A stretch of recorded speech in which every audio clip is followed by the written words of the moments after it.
The throne room fell silent the moment King Draven Ashcombe raised his hand. Every alpha in that hall, warriors who had never bowed to anyone in their lives, dropped to one knee without a sound. Spears touched the marble floor, heads lowered. Breath itself seemed to pause. This was the power of the Blackthorn Pack's ruler, a man whose voice alone could bend the strongest necks in the kingdom.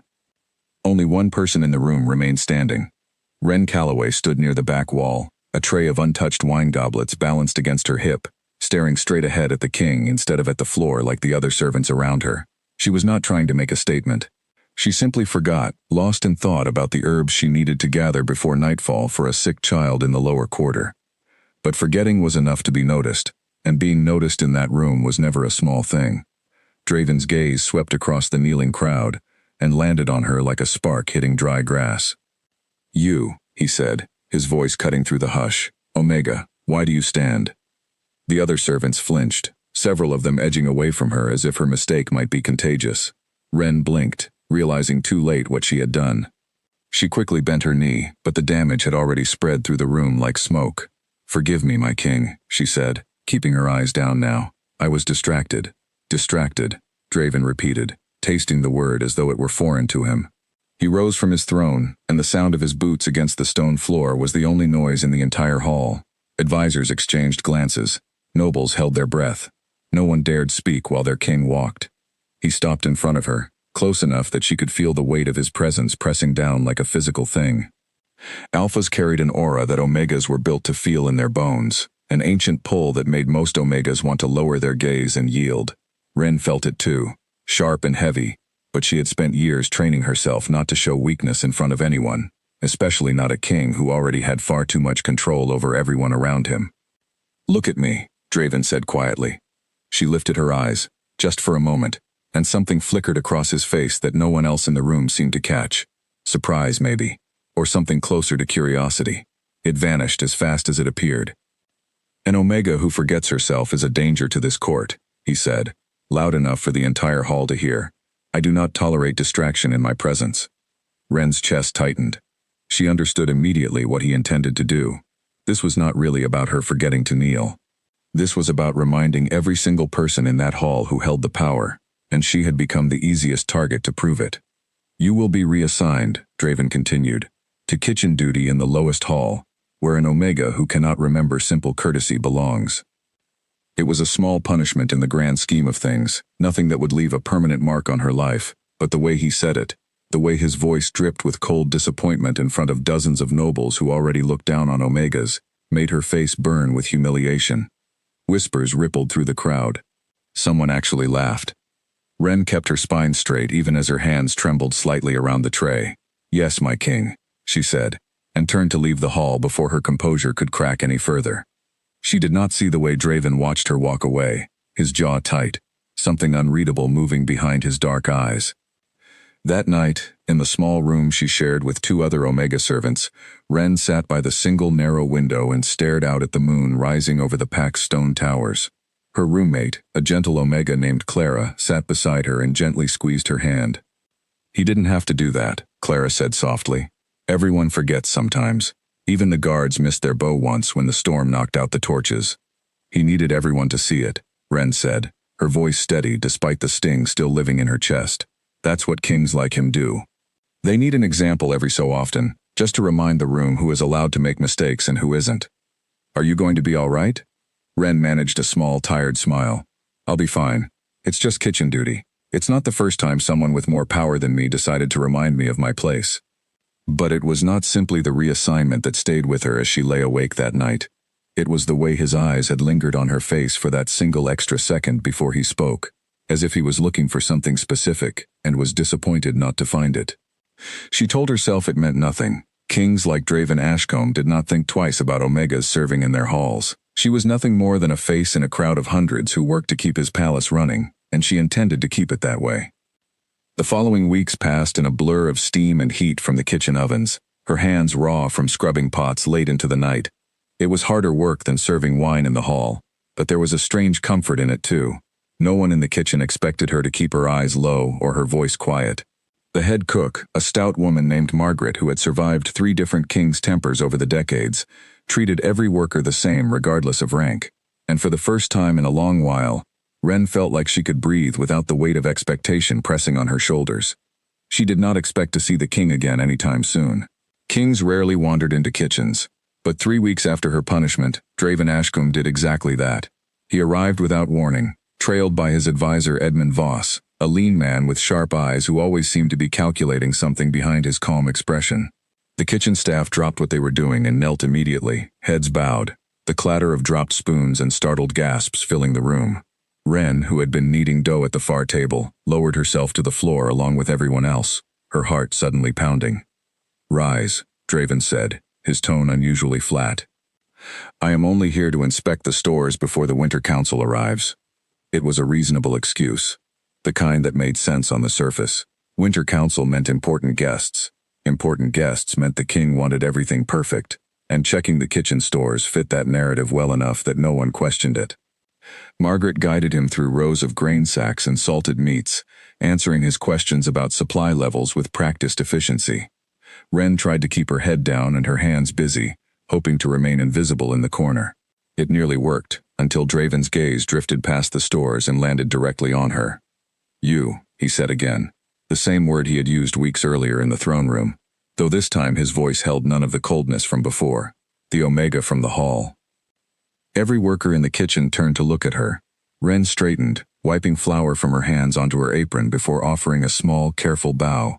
"Yes, my king." "How has kitchen work suited you?" The question caught her off guard.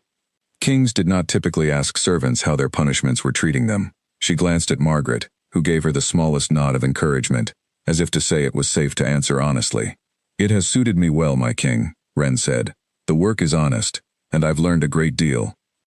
Something in his expression shifted again, that same flicker of surprise she had noticed before, gone almost as fast as it arrived.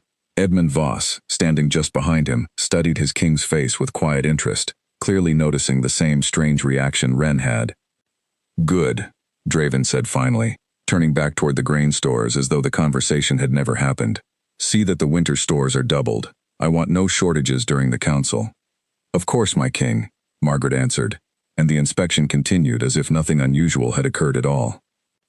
But something had occurred, even if no one could quite name it. Ren felt it in the tightness of her chest as she returned to kneading dough, and she saw it in the way Edmund Voss lingered a moment longer than necessary, watching her before he followed his king out of the kitchen.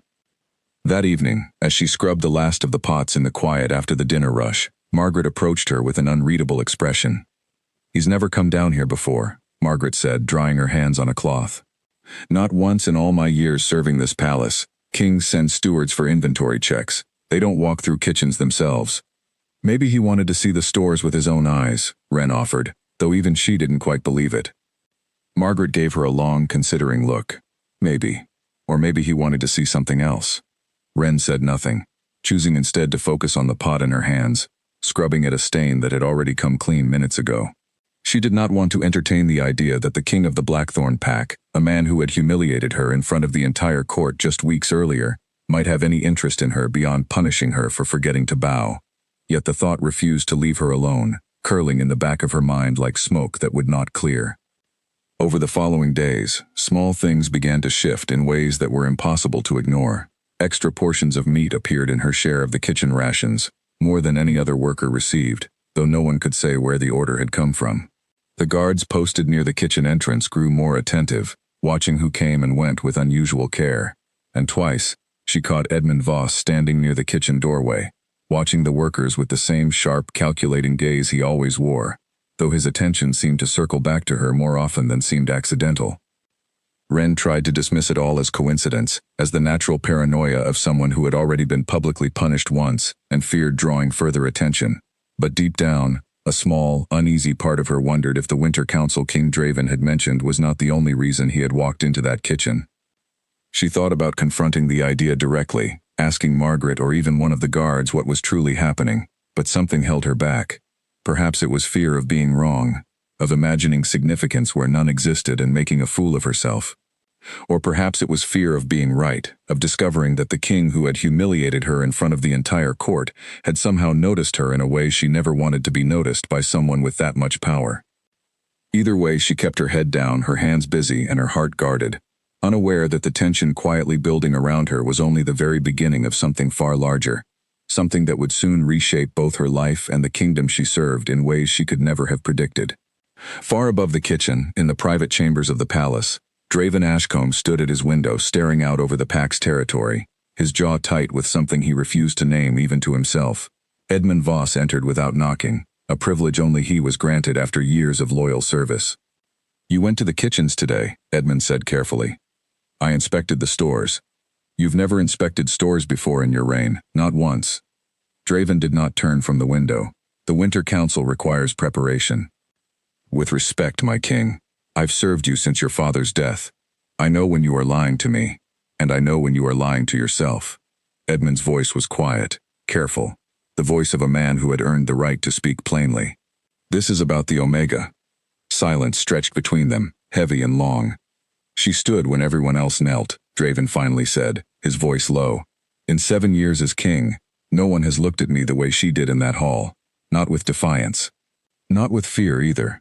Simply looked, as if I were nothing more than a man standing in a room, and that troubles you. It should not matter to me at all." Draven's hands tightened behind his back. "She is an Omega serving in my kitchens. I punished her for a moment of carelessness, exactly as I would punish anyone else who forgot themselves in my presence. Yet you walked to the kitchens yourself to see her again," Edmund said, "and you ordered extra rations sent to her without explanation. Careless mistakes do not usually earn a king's personal attention weeks after the fact." Draven said nothing for a long moment, his reflection ghostly pale in the darkened window glass. "I do not know what this is," he admitted finally, so quietly Edmund almost missed it. "I only know that I cannot seem to stop thinking of her, and that troubles me more than any threat from a rival pack ever could." Edmund studied his king carefully, weighing his next words. "Then perhaps, my king, the wisest course is to understand why, before this feeling grows into something you cannot control. Power like yours was built on certainty. An Omega who unsettles that certainty is either a danger to be removed, or something far more complicated to accept." Draven turned from the window at last, his expression unreadable in the dim candlelight. "I have never in my life begged for anything," he said. "I intend to keep it that way." Edmund said nothing more, though the look in his eyes suggested he already doubted his king's words. Whatever storm was quietly gathering around the king and the Omega who refused to lower her eyes, it was only just beginning to take shape, and neither of them yet understood how far its consequences would eventually reach.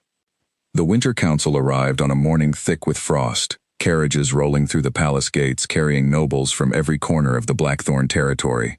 Wren barely noticed the commotion from her place in the kitchen, buried in the frantic work of preparing food for hundreds of guests, her arms aching from hours of chopping and stirring.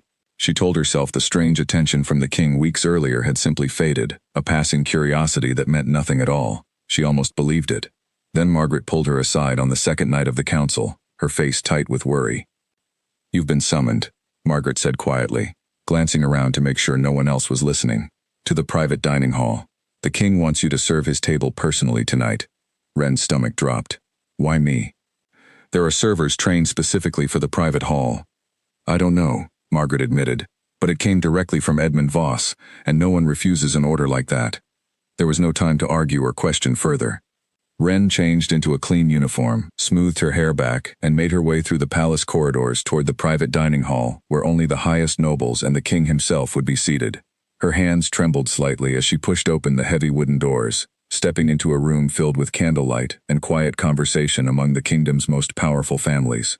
Sat at the head of the long table, flanked by visiting lords and their advisors, his expression composed and distant as always. When his eyes found her standing near the doorway, something in his posture shifted, subtle enough that only someone watching closely would have noticed. "Wine," he said simply, gesturing toward the empty goblets scattered across the table. Wren moved carefully around the room, filling each goblet with practiced precision, keeping her eyes low and her breathing steady, despite the weight of dozens of important gazes occasionally flickering toward her. She had served nobles before during her time as a hall servant, but never in a room this small, this intimate, where every movement felt magnified under the candlelight. As she reached the king's own goblet, her hand tightened slightly around the pitcher. "You seem tense," Draven said quietly, his voice low enough that only she could hear it over the surrounding conversation. "Forgive me, my king. I am simply unfamiliar with serving in this hall." "There is nothing to forgive." He paused, watching her fill his goblet with unusual patience. You handled the kitchen assignment well these past weeks. Margaret speaks highly of your work. Wren's eyes flicked up briefly before she caught herself and lowered them again. I only did what was asked of me, my king. Most people in your position would have resented the assignment, he said. You did not.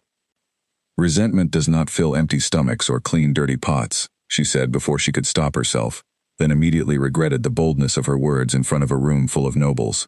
But instead of anger, something close to amusement flickered across Draven's face, gone as quickly as it appeared.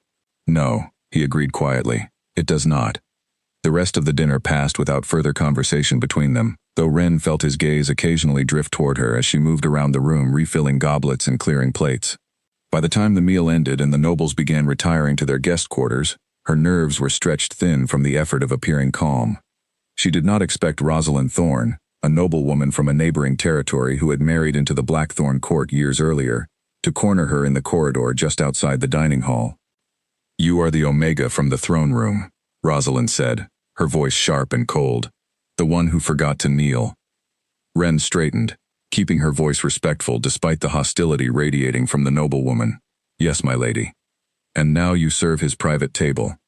Rosalind's eyes narrowed, studying Wren from head to toe with obvious disdain. How curious that a servant punished for such carelessness would suddenly be trusted with such an intimate task. I was assigned the duty tonight, my lady. I did not request it. Requests and assignments have a way of blurring together when a king takes interest in someone, Rosalind said, her voice dropping lower, sharper. Be very careful, girl. Kings grow bored of their curiosities quickly, and when they do, the ones left holding the pieces are rarely the kings themselves. Before Wren could respond, Rosalind swept past her down the corridor, leaving her standing alone with her heart pounding and her thoughts racing. She told herself the noblewoman's words meant nothing, that jealousy and gossip ran rampant through every royal court regardless of the truth behind them. But the warning settled into her chest like a stone she could not shake loose. That night, unable to sleep, Wren wandered out to the small garden courtyard behind the servants' quarters, seeking quiet air away from the noise of the winter council still echoing through the palace halls. The garden was mostly empty this late, moonlight casting silver shadows across the frozen hedges, and she wrapped her shawl tighter against the cold as she walked the familiar path between the stone benches. She did not expect to find Draven Ashcombe standing alone near the garden's edge, staring up at the same moon she had been watching from her window weeks earlier. Wren froze, uncertain whether to retreat quietly or announce her presence. Before she could decide, he turned and saw her, and for a long moment neither of them spoke. My king, she finally said, dropping into a careful bow. Forgive me, I did not know anyone else would be here. You don't need to apologize for existing in the same garden as me, he said, an odd roughness in his voice that she had not heard before. Please, rise. She straightened slowly, unsure of what to do with her hands, with her eyes, with the strange tension suddenly filling the cold night air between them. Why do you never look away from me the way everyone else does? Draven asked suddenly, his voice quieter now, almost hesitant in a way that felt entirely foreign coming from a man who commanded absolute authority everywhere he went. The question caught her completely off guard. I do not understand what you mean, my king. Every alpha, every omega, every noble in my court lowers their eyes the moment I enter a room, he said. Except you. Even now, standing here, you are looking directly at me. Wren's cheeks warmed despite the cold air, and she quickly glanced down at the frozen grass beneath her feet. I did not mean any disrespect, my king. I simply forget sometimes, as I did that day in the throne room.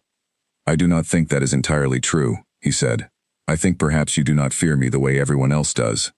Everyone fears you, my king, she said carefully, whether they show it or not. Do you? The question hung in the cold air between them, heavier than anything he had asked her before. Wren considered lying, considered giving the safe answer that would end this strange, uncomfortable conversation, and let her retreat back to her quarters where she belonged. But something about the honesty in his voice, the rare vulnerability she glimpsed beneath his usual composed authority, made her want to answer truthfully instead. I respect your power, my king, she said slowly, but I do not think fear and respect are always the same thing. You humiliated me in front of the entire court for a simple mistake. That taught me to be careful around you. It did not necessarily teach me to be afraid. Draven studied her for a long moment, something complicated moving behind his dark eyes. That was unfair of me, he said finally, so quietly she almost missed it. The punishment, it was more about proving a point to the court than correcting an actual mistake. Ren blinked, startled by the admission. Kings did not typically confess their wrongdoings to servants, especially not Omega servants they had publicly punished weeks earlier. "My king, you do not need to explain yourself to me." "Perhaps I want to," he said. "You are the first person in years who has made me question whether the way I rule is truly just, or simply effective." The vulnerability in his voice unsettled her more than any show of power ever could. She did not know how to respond to a king suddenly speaking to her as though she were an equal rather than a servant beneath his notice. "Draven," a sharp voice called from the garden entrance, and both of them turned to see Edmund Voss standing there, his expression carefully neutral despite the obvious tension he must have sensed. "The council awaits your presence for the closing discussions." "I will be there shortly," Draven said, though his eyes remained on Ren a moment longer before he finally turned to follow his advisor back toward the palace. Ren stood alone in the frozen garden long after he disappeared, her heart racing with a confusion she could not quite name. Everything Rosalind had warned her about echoed in her mind, warnings about kings growing bored of their curiosities and leaving the pieces for others to gather. But there had been something in Draven's voice tonight, something that felt less like curiosity and more like genuine uncertainty. A king questioning himself for perhaps the first time in his entire reign. She told herself it did not matter. Whatever strange interest the king seemed to be developing toward her, nothing good could come from an Omega servant becoming entangled in the private thoughts and doubts of the most powerful man in the kingdom. She had learned long ago that surviving in a world built for alphas meant staying invisible, staying careful, never giving anyone in power a reason to notice her more than necessary. But as she made her way back to her quarters that night, the memory of his voice asking why she never looked away refused to leave her thoughts, settling instead into a quiet corner of her heart that she had not realized was still capable of feeling anything at all where the king was concerned. The following days brought no further private conversations, no unexpected visits to the kitchen, nothing to suggest that the strange moment in the garden had been anything more than a passing lapse in the king's usual composure. The winter council concluded, the visiting nobles departed, and the palace slowly returned to its normal rhythm. Yet something had shifted, subtle but undeniable. Ren found herself glancing toward the high table during meals she happened to witness from the kitchen doorway, wondering if Draven's eyes ever searched for her the way hers occasionally searched for him. She hated the small thrill that came with those thoughts, hated how easily her carefully guarded heart seemed willing to entertain the possibility of something between them, despite everything Rosalind had warned and everything her own instincts told her to be cautious. She did not yet know that the fragile, uncertain connection forming in that frozen garden would soon be tested by forces far beyond either of their control, forces that would push the king's growing feelings toward a crisis point neither of them could have anticipated, and that would ultimately shatter the careful peace both of them had been trying to maintain. Rosalind Thorne did not waste time acting on her suspicions. Within days of the Winter Council's departure, she began quietly gathering allies among the court's other nobles, planting careful seeds of doubt about the king's judgment. She spoke softly in corridors, dropped comments over shared meals, always careful never to accuse the king directly of anything improper. Instead, she let the whispers grow on their own, feeding on the fear every noble carried deep down that an Omega kitchen worker might somehow be gaining influence over the most powerful man in their world. "They say he watches her during meals," one lord murmured to another during a private card game, unaware that Rosalind had arranged for the comment to reach exactly the right ears. An Omega, serving kitchen scraps, and the king cannot look away. "Surely it means nothing," his companion replied, though doubt had already crept into his voice. "Perhaps," Rosalind said smoothly, joining the conversation as if by accident. "Or perhaps our king is losing the clarity that has made his reign so strong. A ruler distracted by an Omega's face is a ruler vulnerable to every enemy watching from beyond our borders." The words spread through the court like ice cracking across a frozen lake, quiet at first, then louder, until even Edmund Voss could no longer ignore the growing unease among the nobility. He found Draven alone in his study late one evening, papers scattered across his desk detailing border patrol reports that seemed to hold his attention less than usual. "The court is talking," Edmund said without preamble. Draven did not look up from his papers.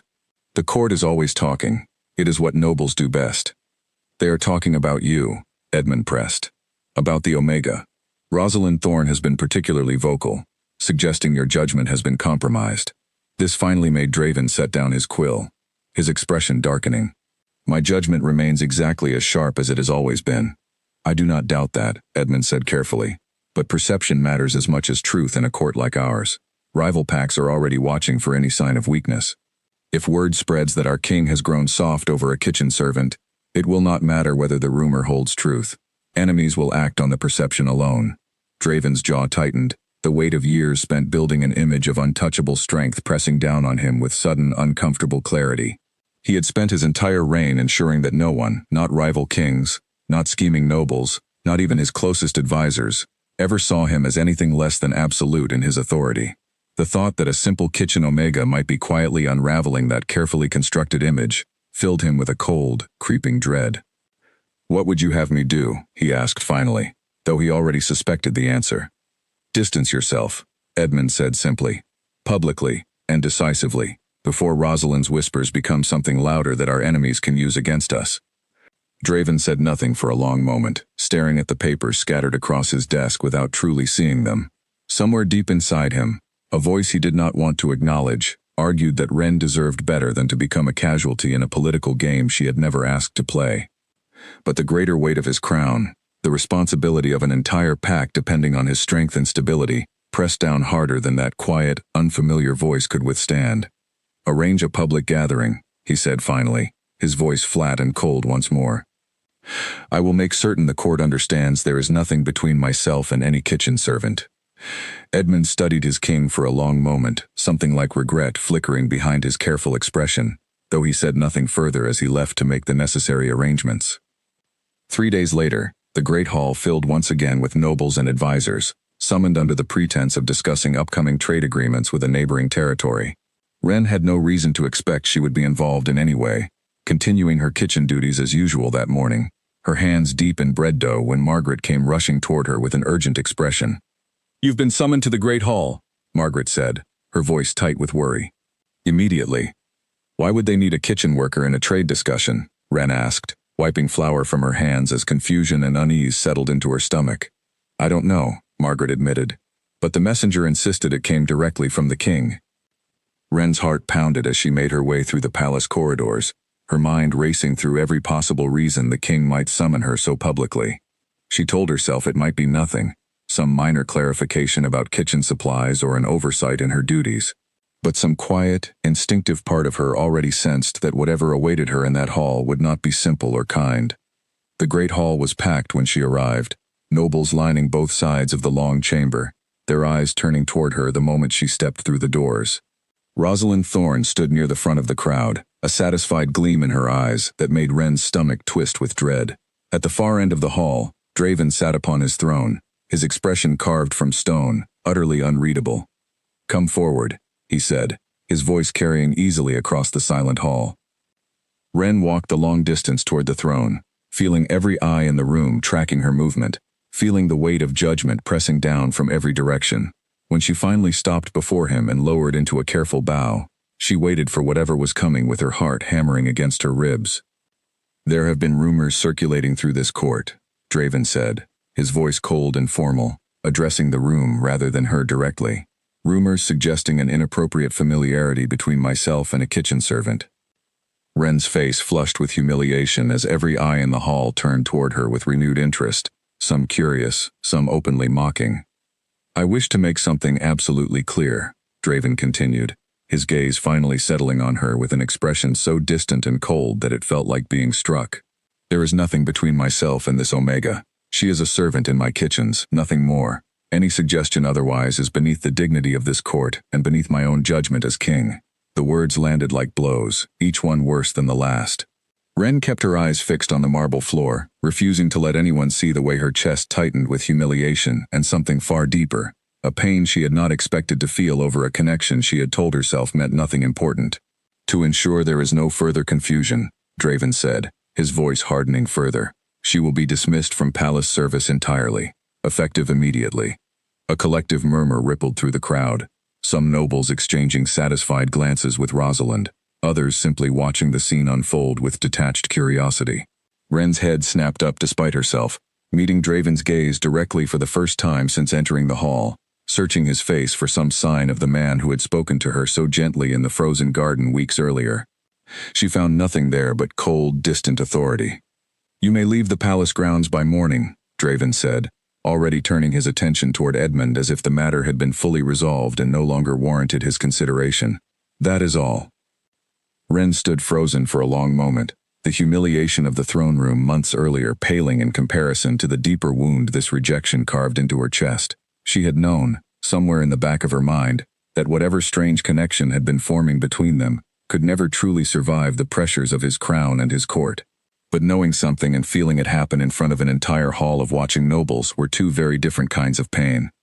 She lowered into one final bow, her voice steady despite the trembling in her hands. "As you wish, my king." She turned and walked back through the long hall, past rows of nobles whispering and watching, past Rosalind's barely concealed satisfaction, past Edmund Voss's carefully neutral expression that could not quite hide the discomfort in his eyes. She did not look back at the throne, did not allow herself to search Draven's face for any trace of regret, because she already suspected that even if it existed, it would not be enough to undo what had just happened. The walk back to the kitchen felt endless, her vision blurred slightly with tears she refused to let fall in front of the watching court. Margaret found her gathering her few belongings from the small servants' quarters she had shared with Clara for the past year, her hands moving with mechanical precision despite the storm raging inside her chest. "What happened?" Margaret asked gently, though the answer was already written clearly across Ren's face. "I've been dismissed," Ren said, her voice remarkably steady given the circumstances.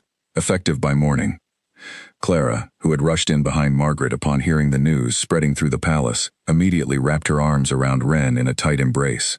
"This isn't fair. You did nothing wrong." "Fairness has very little to do with how kings protect their crowns," Ren said quietly, gently pulling back from the embrace to continue folding her few pieces of clothing into a worn traveling bag. "I understood the risk the moment he looked at me differently than everyone else. I simply hoped, foolishly, that it might mean something more than politics." Margaret's expression softened with genuine sympathy. "Where will you go?" Ren considered the question for a long moment, staring at the small collection of belongings that represented everything she owned in the world. "I don't know yet. Somewhere far from here, I think. Somewhere no one has ever heard the name Blackthorn Pack or the story of the Omega who forgot to kneel." That night, as she prepared to leave the only home she had known for years, Ren allowed herself exactly one moment of grief, sitting alone in the darkness of the small room, silent tears finally falling freely down her face. She grieved not for the loss of her position, which had never been particularly comfortable to begin with, but for the brief, foolish hope that a king who ruled through fear and absolute authority might have been capable of something softer, something real, when it came to her. She did not yet know that somewhere in the palace above her, Draven Ashcombe sat alone in his private chambers, staring at the closed doors of his throne room, with a hollow ache in his chest that no amount of political necessity could fully explain away, already beginning to understand that he had just made a mistake far more costly than any threat from a rival pack could ever be. Morning came too quickly, gray light filtering through the small window as Ren finished packing the last of her belongings into the worn travel bag Clara had insisted on lending her. The palace felt different in these final hours, the familiar corridors she had walked for years now carrying a strange weight of finality, as though every stone and shadow understood she would never return. Margaret met her near the servants' gate just as the sun broke fully over the eastern towers, pressing a small cloth bundle into her hands. "Bread and dried meat," Margaret said gruffly, though her eyes were suspiciously bright, "enough to last a few days on the road." "You didn't have to do this," Ren said, her voice tight with gratitude she could barely express. "I did," Margaret said firmly. "You worked harder in that kitchen than anyone I've supervised in 20 years. And you never once complained about the unfairness of your assignment. The least I can do is make sure you don't starve on your way to wherever you're headed."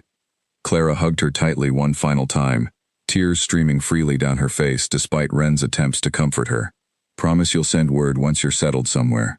Promise you won't just disappear." "I promise," Ren said, though even as she spoke the words, she wasn't entirely certain she could keep them. Disappearing sounded, in some quiet corner of her exhausted heart, like exactly what she needed. She left through the servants' gate as the palace slowly woke around her, guards changing shifts, early merchants beginning to set up carts near the outer market, none of them sparing a second glance at the Omega, walking away from the only home she had known in years. She did not look back at the towering stone walls of the Blackthorn Palace, did not allow herself one final glance toward the private chambers where she suspected Draven Ashcombe might still be sleeping, unaware, or perhaps unbothered by the fact that he had just erased her from his life, as easily as striking a name from a ledger. The road stretched long and uncertain before her, winding through forests and hills that marked the boundary of Blackthorn territory. Wren had never traveled beyond the Packlands in her entire life, having been born and raised within its borders, and the vastness of the unfamiliar world ahead filled her with equal parts terror and strange, unexpected relief. For the first time since she could remember, no one expected anything from her. No court to serve, no king to fear disappointing, no watchful eyes waiting for her to make another careless mistake. She walked for 3 full days, sleeping beneath the shelter of dense trees at night, rationing Margaret's bread and meat carefully, until she finally reached the edge of a small border town called Hallowmere, a settlement that existed in the neutral territory between 3 different Packlands, answering to no single ruler. The town was modest but bustling, filled with merchants, travelers, and families who had chosen independence over the protection and control that came with pledging loyalty to any particular pack. She found a room to rent above a small tavern owned by a weathered older woman named Beatrice, paying for her first week with the few coins she had managed to save during her time in the palace kitchens. The room was simple, barely more than a bed and a small table beneath a narrow window, but it was hers, entirely and completely, without any king's authority hanging over her head. "You look like someone running from something," Beatrice observed on her second morning in Hallowmere, setting a bowl of warm porridge in front of Wren at the small tavern counter. "Doesn't everyone who ends up in a town like this?" Wren asked, managing a tired smile. Beatrice chuckled, wiping down the counter with practiced ease. "More than you'd think. What skills do you carry, girl? Hallowmere doesn't have much use for idle hands." Wren considered the question carefully. She had spent years learning herbal remedies from an elderly healer who had once served the palace, absorbing knowledge about wound care, fever treatments, and the delicate art of easing pain during the quiet hours when her kitchen duties allowed for it. It had never been her official role within the palace, simply a skill she pursued out of genuine interest and a desire to help those around her who could not always afford proper medical care. "I know healing," Wren said finally. "Herbs, wound care, fever treatment. I'm not a trained physician, but I've helped many people over the years." Beatrice's eyebrows rose with genuine interest.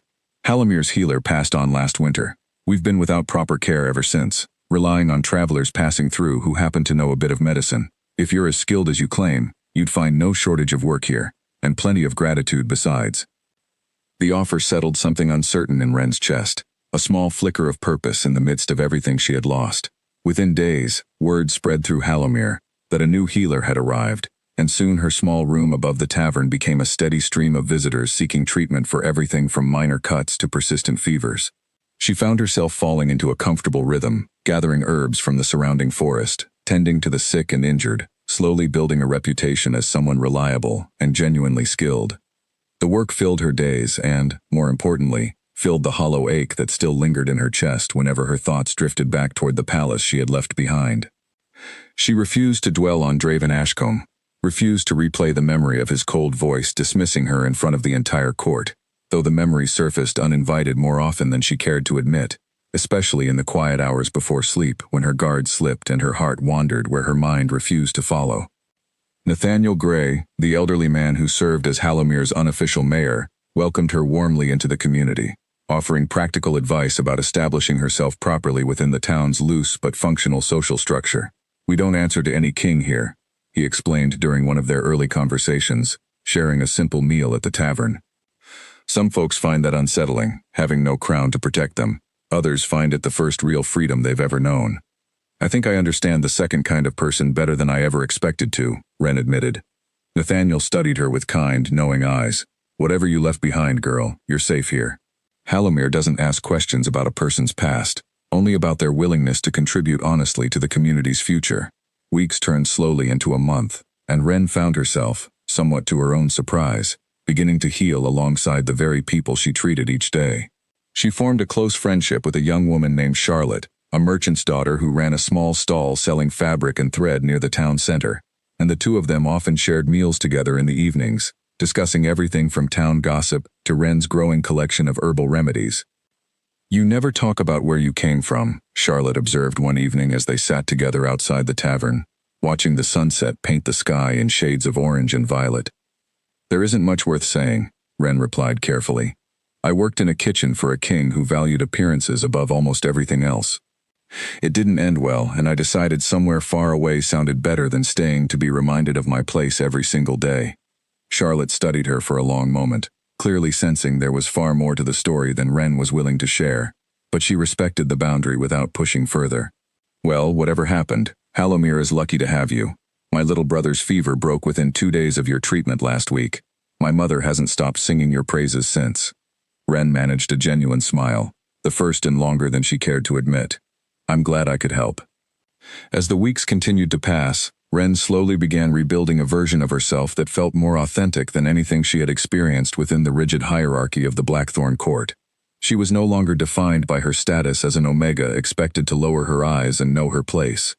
In Halomir, she was simply Wren the healer, respected for her skill and her genuine care for the people around her, answering to no crown and fearing no king's temper. Yet even as her new life took root, small moments continued to catch her off guard, reminders of the past she thought she had successfully left behind. A traveling merchant mentioned rumors of unrest within the Blackthorn court, whispers of the king growing distant and short-tempered with his advisors. A group of refugees passing through Halomir spoke of increased tension along the pack borders, though none of them seemed to know the specific cause behind the king's apparent shift in mood. Wren told herself these fragments of news meant nothing to her anymore, that whatever troubles plagued the Blackthorn pack and its king were no longer her concern. She had built a new life, found purpose in her healing work, and formed genuine friendships with people who valued her for who she truly was, rather than the role she had been forced to play within a rigid court structure. But late at night, staring up at the ceiling of her small rented room, she sometimes found herself wondering whether Draven Ashcombe ever thought of her at all, whether the cold dismissal in that crowded hall had truly meant nothing to him, or whether some small part of him carried the same quiet ache that still occasionally surfaced in her own chest, despite every effort to bury it completely. She did not yet know that far away, within the towering stone walls of the palace she had left behind, the king who had so coldly dismissed her was slowly unraveling under the weight of a decision he was only beginning to understand he deeply regretted, a regret that would eventually drive him to search for her in ways neither of them could have anticipated on the morning she walked away from Blackthorn territory forever. The throne room felt colder than Draven remembered it ever being, despite the great fireplaces burning steadily along both walls. He sat upon his throne during the morning court sessions, listening to petitions and disputes brought before him by his subjects, offering judgments with the same firm authority he always had. Yet something essential had gone missing from the process, some quiet satisfaction he used to feel in wielding his power effectively, that now simply refused to return no matter how correctly he ruled. Edmund Voss noticed the change first, as he noticed most things concerning his king. You've grown quiet these past weeks, he observed one evening as they reviewed border reports together in Draven's private study. Quieter than usual, even for a man who values silence. I am simply focused on the reports, Draven replied, though his eyes had drifted from the parchment in front of him toward the window and the darkening sky beyond it. The reports haven't changed significantly in 3 days, Edmund pointed out gently. Yet you've read the same page for the better part of an hour. Draven set down the parchment with a heavy sigh, rubbing at his temples in a rare display of visible frustration. What do you want me to say, Edmund? That dismissing her was a mistake? That the court's satisfaction with my decision felt hollow the moment I watched her walk out of that hall? Edmund said nothing for a long moment, choosing his words carefully. I want you to say whatever is true, my king. You've spent 7 years building a reputation as an unshakable ruler. I've never once seen you second-guess a decision after it was made, regardless of the consequences. This is different. She left the palace within a day, Draven said quietly, staring at his hands as though searching for answers written across his own palms. I told myself it was for the best, that protecting the strength of my reign mattered more than whatever strange connection I felt developing. But every day since, this hall feels emptier than it ever has before, and I cannot understand why the absence of one kitchen servant would affect me so deeply. Perhaps, Edmund said carefully, because she was never simply a kitchen servant to you at all. The words settled uncomfortably in the quiet study, neither man speaking further as the fire crackled softly in the hearth. Draven eventually returned to his reports, though his attention remained fractured, his thoughts repeatedly drifting toward memories of a garden conversation, beneath winter moonlight, and the way Wren's eyes had met his without any trace of fear. Weeks passed in this manner, Draven fulfilling his royal duties with mechanical precision, while an increasingly hollow feeling settled deeper into his chest. Rosalind Thorne, satisfied with the outcome of her scheming, continued circulating through the court with renewed confidence, though even she eventually noticed the king's persistent distraction, and began to worry that her efforts had not fully achieved their intended purpose. "He seems more troubled now than before," she confided to a fellow noblewoman during a private gathering, her earlier satisfaction curdling slowly into concern. "I expected dismissing the Omega would restore his focus. Instead, he grows more distant with each passing week." Meanwhile, reports began arriving from various corners of the Blackthorn territory that troubled Edmund far more than the king's melancholy mood. Rival packs, sensing weakness in the increasingly withdrawn behavior of their most feared adversary, had begun testing the borders more aggressively than usual. Small skirmishes broke out along contested territories, minor at first, but growing increasingly frequent as word spread that the mighty King Draven Ashcombe seemed less engaged in matters of state than he had ever been throughout his reign. "You cannot continue like this," Edmund finally said one afternoon, standing before Draven with unusual directness. "Whatever guilt or regret you carry regarding the Omega's dismissal, the kingdom cannot afford a distracted king.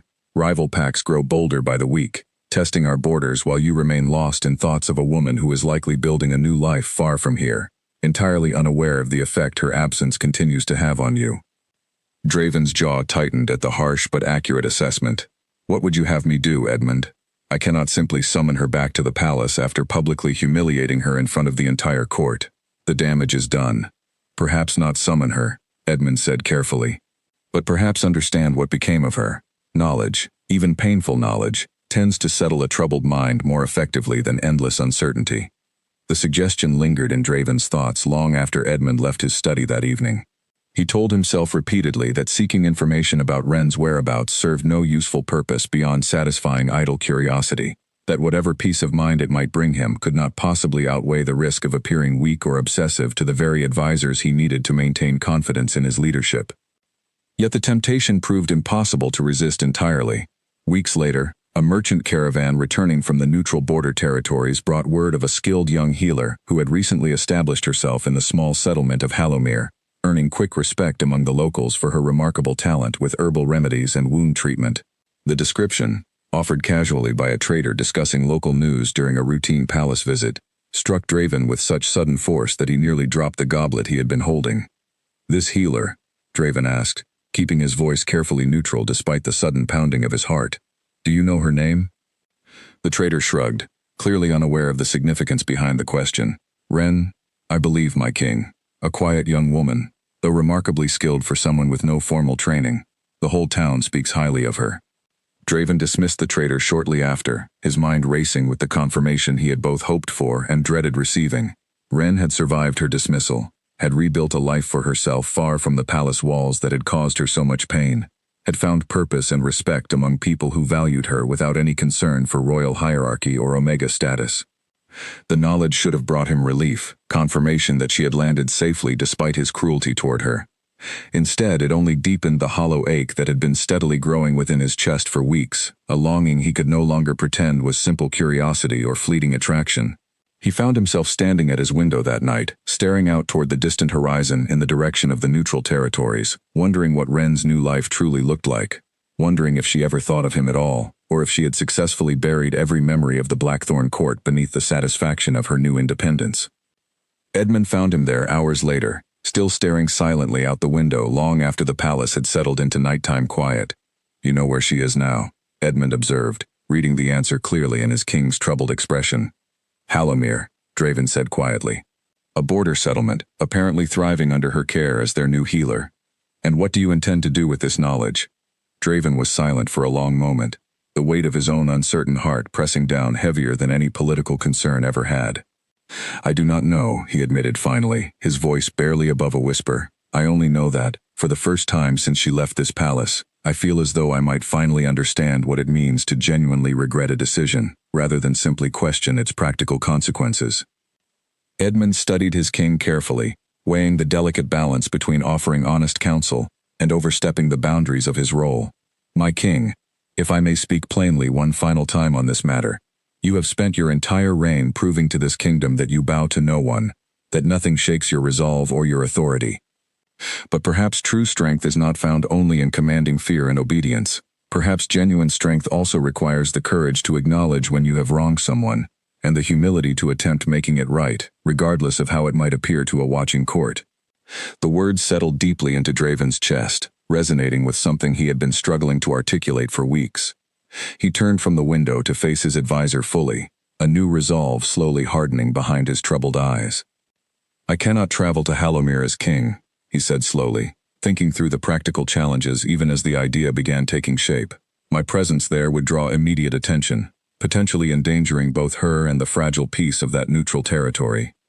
Rival pacts would seize any opportunity to exploit my absence from the palace, and Rosalind's allies would certainly question where their king had disappeared to for an extended period. Then perhaps," Edmund said carefully, sensing the direction of his king's thoughts, "you do not travel as king at all." Draven's eyes sharpened with sudden determination, the first genuine spark of purpose Edmund had witnessed in his king in many long weeks. Arrange for a trusted regent to oversee palace affairs during a brief absence. Something believable. Perhaps a diplomatic mission to strengthen trade relations along the southern border. I need time away from this palace. Time to understand exactly what I am willing to risk in order to see her again, even if only from a distance.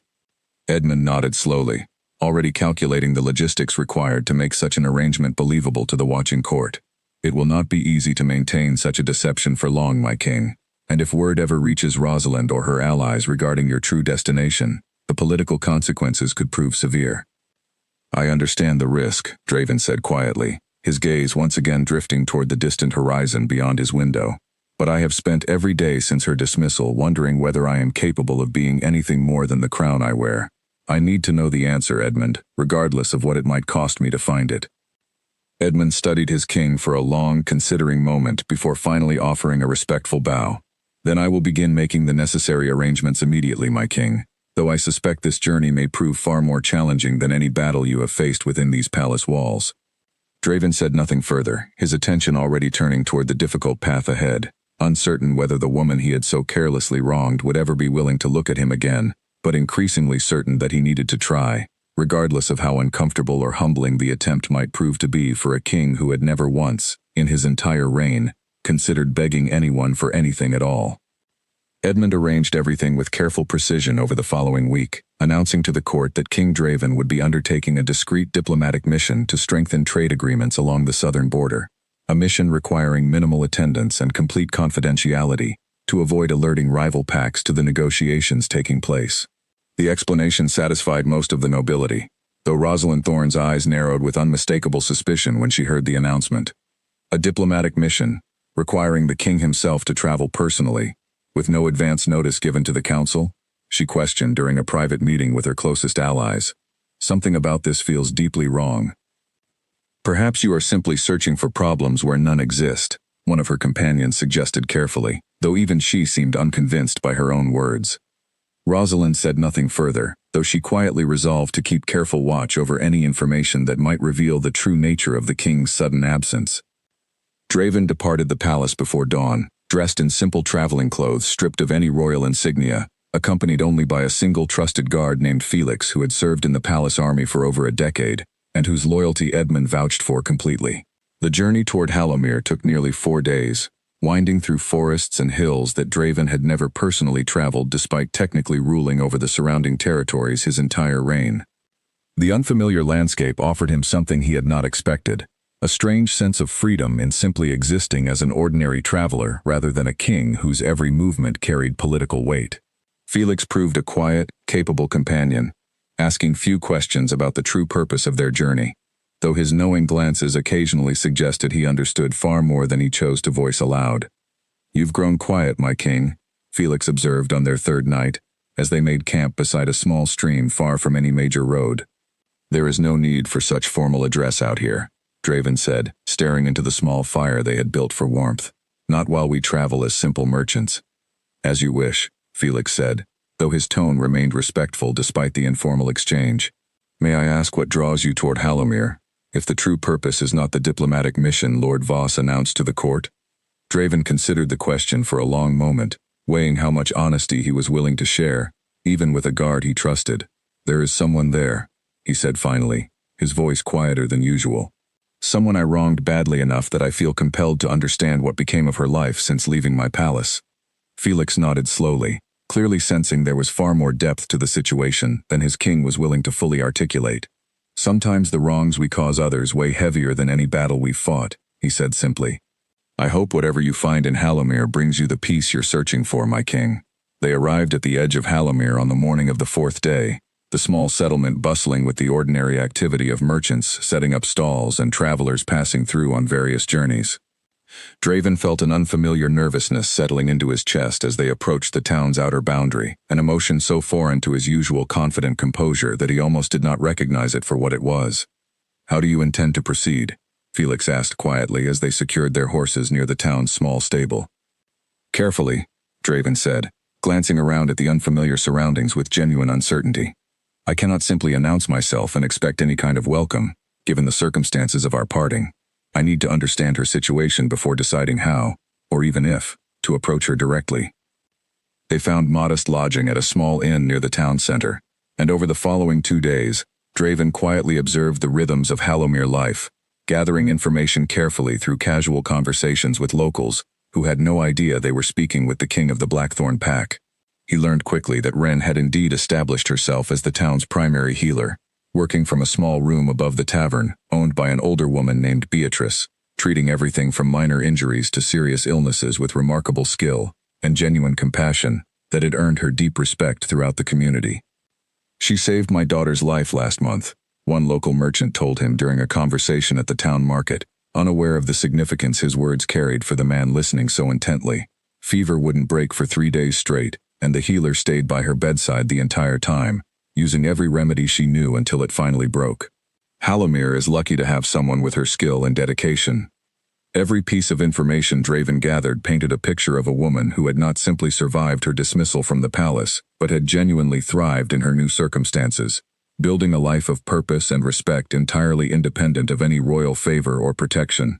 The knowledge brought him a complicated mixture of relief and deepening guilt, relief that she had found happiness despite his cruelty, guilt that his actions had nearly cost the world the presence of someone so clearly valuable to everyone around her. On the 3rd day, unable to resist any longer, Draven found himself standing outside the small tavern where Ren both lived and conducted her healing work, his heart pounding with an intensity he had not experienced since his earliest days assuming the throne after his father's death. Felix remained a respectful distance away, understanding without being told that whatever happened next needed to unfold without an audience. Draven pushed open the tavern door and stepped inside, immediately spotting Ren across the room, kneeling beside an elderly man seated at one of the tables, carefully wrapping a bandage around his injured hand with practiced, gentle movements. She looked different somehow, though he could not immediately identify what exactly had changed. Perhaps it was the confidence in her posture, the ease with which she moved through her work, entirely free from the careful, guarded restraint she had always carried within the palace walls. She had not yet noticed him standing near the entrance, too focused on her patient to register the new arrival, and Draven found himself simply watching her for a long moment, drinking in the sight of her thriving in a life she had built entirely without him, a life that seemed to suit her far better than anything the palace had ever offered. Beatrice, wiping down the counter nearby, noticed the newcomer first, her sharp eyes taking in his unfamiliar face with the practiced assessment of someone accustomed to evaluating strangers passing through her establishment. "Can I help you, traveler?" The question drew Ren's attention away from her patient for the first time, and she glanced up casually toward the tavern entrance, her professional focus still firmly in place. The moment her eyes landed on the man standing near the doorway, every trace of that calm composure shattered instantly, her hands freezing mid-motion around the bandage she had been securing. Draven watched the color drain from her face, watched recognition and shock and something far more complicated flash across her features in rapid succession.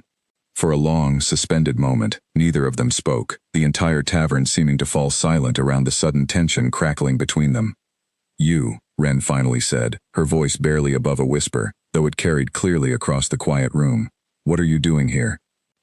Draven took a careful step forward, suddenly acutely aware of how inadequate every word he had rehearsed during the long journey now felt in the face of her genuine raw shock. "I came to see how you were faring," he said quietly, his voice lacking the commanding authority it always carried within his own palace walls. "I needed to know that you were all right." "I am all right," Ren said, her voice tightening with barely controlled emotion as she finished securing the bandage around her patient's hand, with hands that trembled slightly despite her best efforts to remain composed. "I have been all right for months, without any concern from you regarding my well-being." The elderly patient, sensing the sudden tension filling the room, quietly gathered his belongings and slipped out of the tavern, leaving Wren and Draven facing each other across the small space, with Beatrice watching curiously from behind her counter, clearly aware that whatever history existed between these two strangers ran far deeper than a simple chance encounter. "Wren," Draven began, taking another careful step closer. "Don't," she said sharply, holding up a hand to stop his approach, her eyes bright with unshed tears she clearly refused to let fall in front of him. "You don't have the right to walk in here after everything that happened and expect me to simply welcome you with open arms. I know I don't deserve that welcome," Draven said quietly, stopping where he stood rather than pressing further into her space. "I only hoped, perhaps foolishly, that you might be willing to hear why I've traveled all this way." Wren studied him for a long, silent moment, her expression cycling through anger, hurt, and something that looked almost like exhausted resignation. "There is nothing you could say that would undo the humiliation of that haul," she said finally, her voice steadier now despite the pain still evident beneath her carefully controlled tone. "You made your choice clear enough, in front of your entire court, without any hesitation whatsoever." "I was wrong," Draven said, the words feeling strange and unfamiliar on his tongue, a phrase he had rarely if ever spoken aloud in his entire life as king. "I let the pressures of my crown convince me that protecting my reputation mattered more than protecting you from unnecessary cruelty. I have regretted that decision every single day since you left." Wren's jaw tightened, and she turned away from him slightly, focusing her attention on cleaning up the bandaging supplies scattered across the table rather than meeting his gaze directly. "Regret does not undo humiliation," she said quietly. "And I have built a life here, Draven. A good life, filled with purpose and respect I never truly experienced within your palace walls. I will not abandon that simply because you've decided, months later, that your conscience finally caught up with your actions." "I am not asking you to abandon anything," Draven said carefully, though the words felt like a lie even as he spoke them, some deeper part of him already hoping for far more than mere reassurance of her well-being. "I only wish to see for myself that you had found safety and happiness after everything I put you through." "Then you've seen it," Wren said, finally turning back to face him fully, her expression firm despite the lingering vulnerability still visible in her eyes. "I am safe. I am respected here, in ways I never was within your court. You can return to your palace now, Draven, with whatever peace of mind that knowledge provides you." She turned and walked toward the small staircase leading up to her private room above the tavern, leaving Draven standing alone in the quiet space, with Beatrice watching him carefully from behind her counter, her expression unreadable but clearly missing nothing of the exchange that had just unfolded between them. He did not follow her up the stairs, understanding instinctively that pushing further in that moment would only deepen the wound he had already caused, rather than beginning any genuine path toward healing it. Instead, he stood silently for a long moment, staring at the empty staircase where she had disappeared, before finally turning and walking back out into the afternoon sunlight of Hallowmere, uncertain whether his journey had accomplished anything beyond confirming exactly how much damage his earlier cruelty had truly caused. Draven did not leave Hallowmere that day, despite every reasonable instinct urging him to accept Wren's clear rejection and return to the responsibilities awaiting him back at the palace. Instead, he found himself lingering in the small settlement, taking a room at a modest inn on the opposite end of town from the tavern where Wren lived and worked, telling himself he simply needed additional time before facing the long journey home. Felix, ever perceptive despite his quiet nature, said little about his king's decision to remain, though his expression carried a knowing weight that suggested he understood exactly what kept them lingering in the small border town. Over the following days, Draven made a point of visiting the tavern regularly, careful never to intrude upon Wren's healing work but making his continued presence in Hallowmere impossible for her to ignore entirely. He took his meals there each evening, sitting quietly at a corner table, watching from a respectful distance as she moved through her daily routine with the same skilled confidence he had witnessed on his first visit. Wren, for her part, made her feelings about his continued presence abundantly clear through her actions if not her words. She refused to acknowledge him beyond the barest necessary courtesy, turning her attention pointedly toward other patrons whenever he entered the tavern, addressing Beatrice or her patients directly rather than allowing her gaze to drift anywhere near his corner table. "You're persistent," Beatrice observed dryly on the third evening, setting a bowl of stew in front of Draven without being asked. "Most men would have given up and gone home by now, especially given how thoroughly she's been ignoring you." "I deserve far worse than being ignored," Draven said quietly, his eyes drifting once more toward Wren, who was carefully measuring herbs into small paper packets for a waiting customer at the opposite end of the room. "Perhaps," Beatrice said, studying him with the same sharp assessment she had offered on his first day in her tavern. Though I've learned over the years that most people who cause genuine harm rarely bother traveling this far to witness the consequences of their actions, let alone linger afterward hoping for forgiveness they haven't yet earned. Draven said nothing further, though her words settled uncomfortably into his chest. Another quiet reminder of exactly how much work remained before he could hope to repair even a fraction of the damage he had caused. Days stretched into a full week, and still Ren refused to grant him even the smallest acknowledgement beyond what basic courtesy demanded when their paths occasionally crossed within the confines of the small town. She would step aside if they happened to walk toward each other along the narrow streets, offering the barest nod before continuing on her way, without a single word exchanged between them.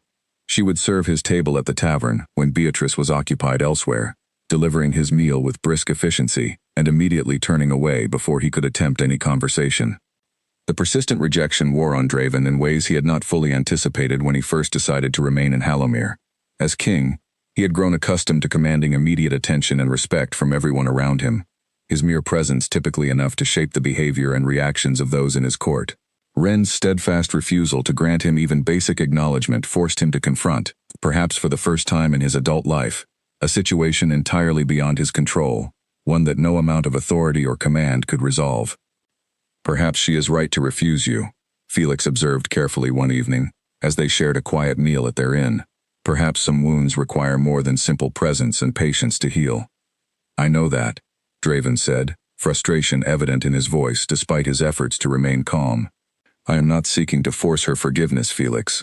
I only wish for the chance to explain myself properly, to show her that my regret runs deeper than a passing moment of guilt." "And if she never grants you that chance?"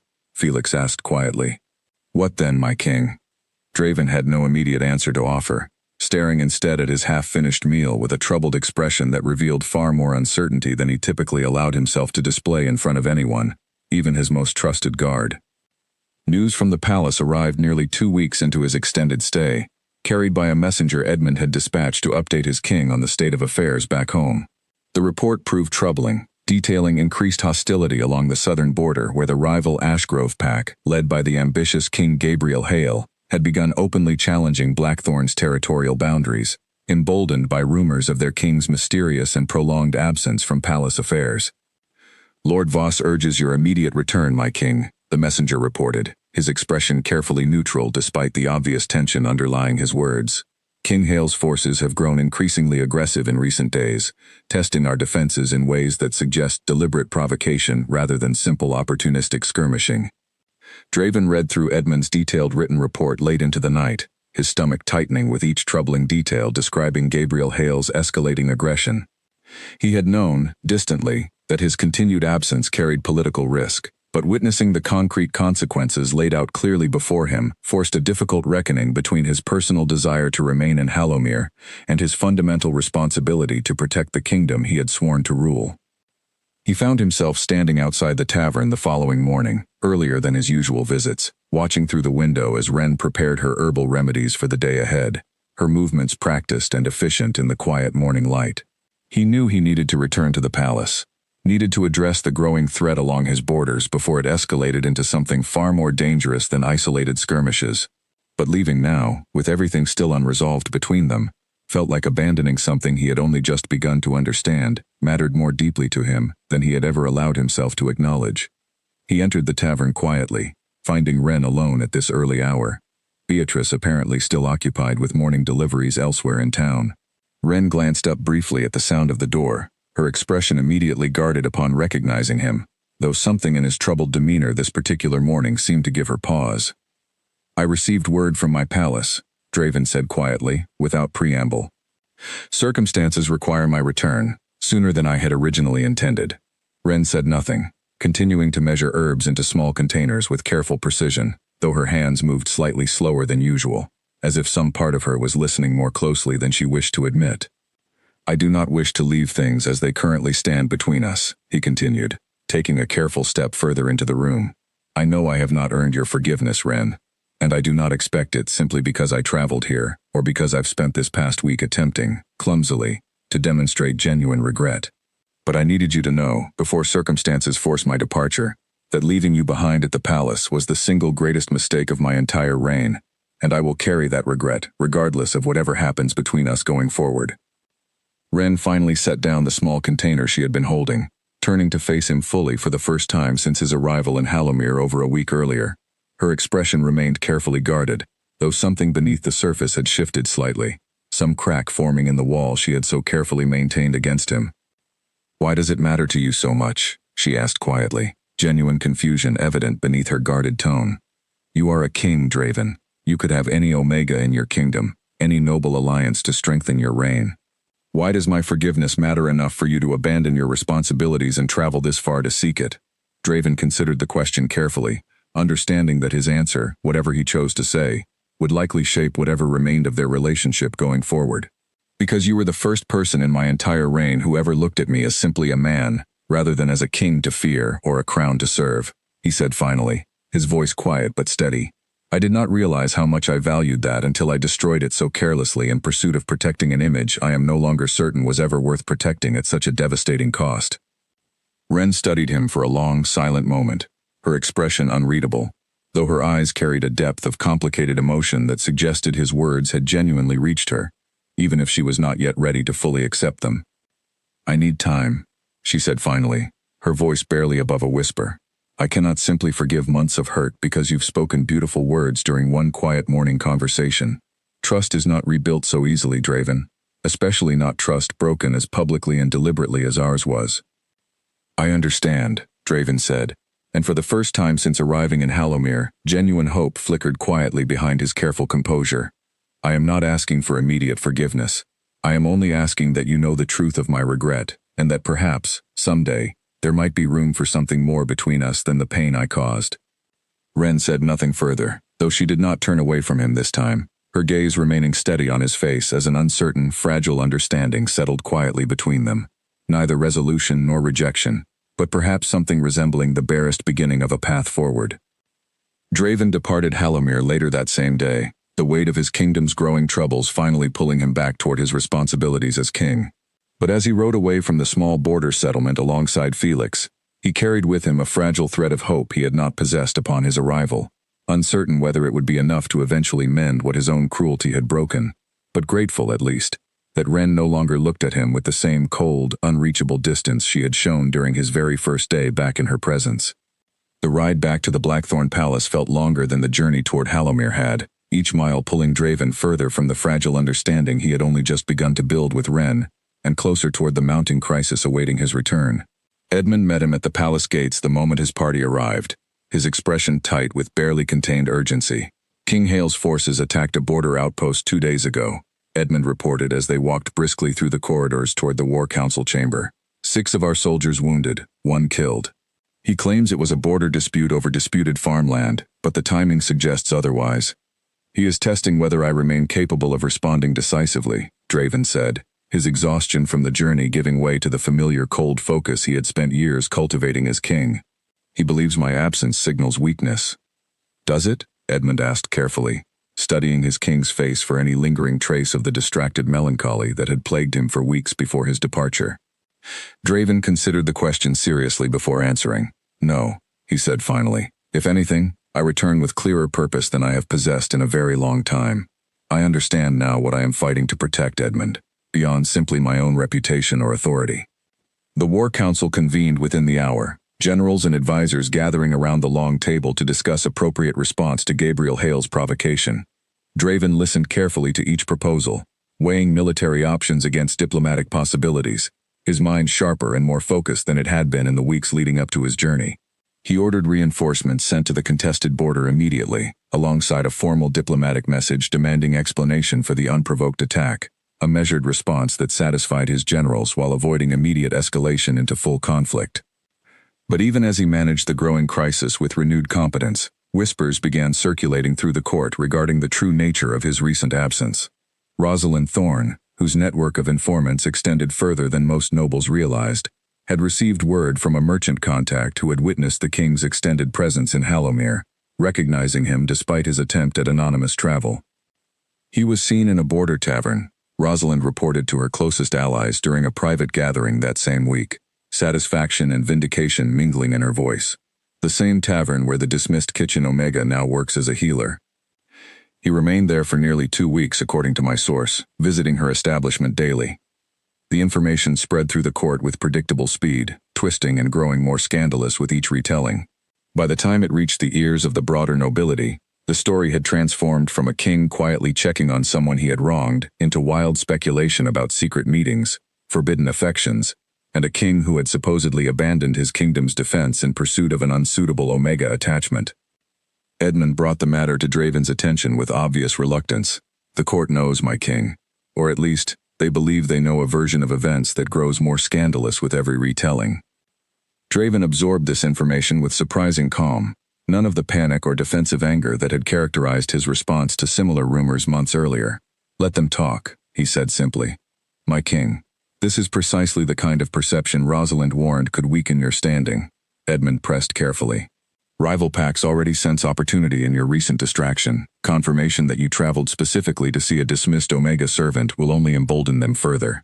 I understand the risk, Edmund, Draven said, his voice steady with a conviction that had been noticeably absent during the months following Ren's original dismissal.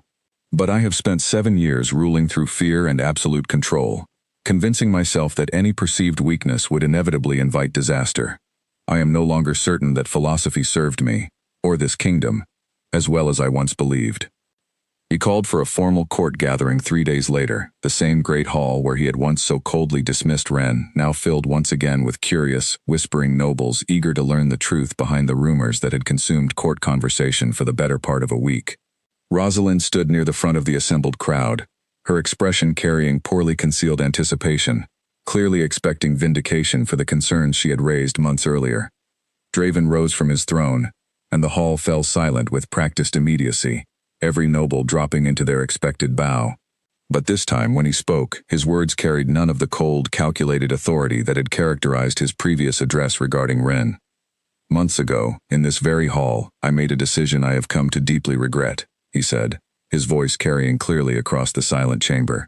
I publicly humiliated and dismissed an Omega who had done nothing more than earn my genuine respect and attention, choosing instead to protect a reputation built on fear rather than acknowledge something real.